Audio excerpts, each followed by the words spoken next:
Masayang ninyo nagtatagpo ng ining sa hindi malugay.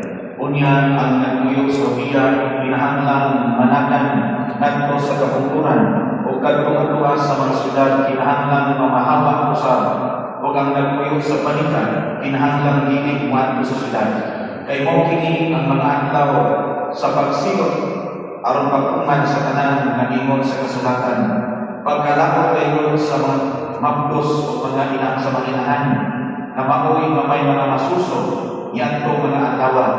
Musabot ang magkatisa ng kaistanan ining yutaan o giaguman ining maong katawan ang napunod sa Dios.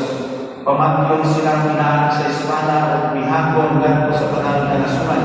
Unya mailog ang Jerusalem sa mga tao nga wala motubo sa Dios hangtod matapos ang itagalan na panahon sa ilang pagmando.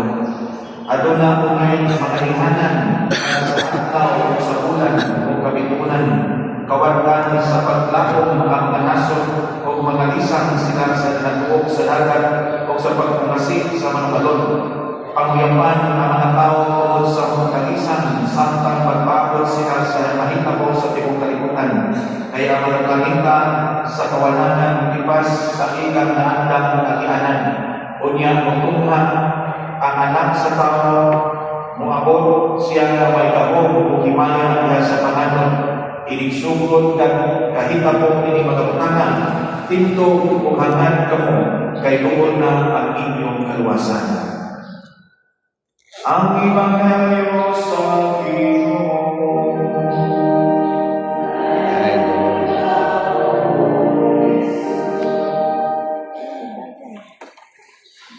May buntas sa diya sa unang pagbasa sa pasahon ng Propeta Daniel at kung nasayran ni Usas niya ang pagluwas sa Diyos ikan sa pangis na mamanap.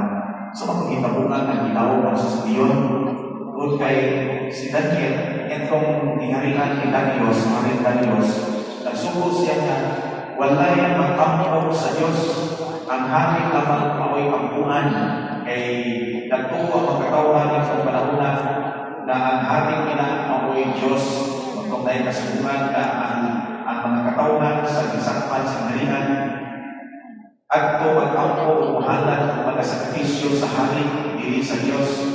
Kapag si Daniel na magulong sa Diyos sa Israel, nag-ampo siya. Nadaghan na mga nasuya ni Daniel, kay suot sila sa hari, ni namatay, ibantayan sa gilid siya. Nakita si Daniel na nag-ampo sa Diyos. O ito isupong sa hari. Ingon na, kamahanan, ini imuhan, higala na sa Daniel, nag-ampo sa Diyos. Di ba naman may kasubukan sa iharian na walay nag-ampo sa Diyos? Niya dili ka na mapakti, tinatang ipagkuman mo o gagsilot, ipahamtag ka niya na mapagpaglabo dito sa mga iyon. So, ay nahimang hari, kay nasiya'y legal obligation sa pagsunod o pagkuman sa ilang mga kasubukan. Isang sukod sa Daniel, nasubo ang hari na mapagkuman, mapahamtag ang mga silot na kamatayon ni Daniel.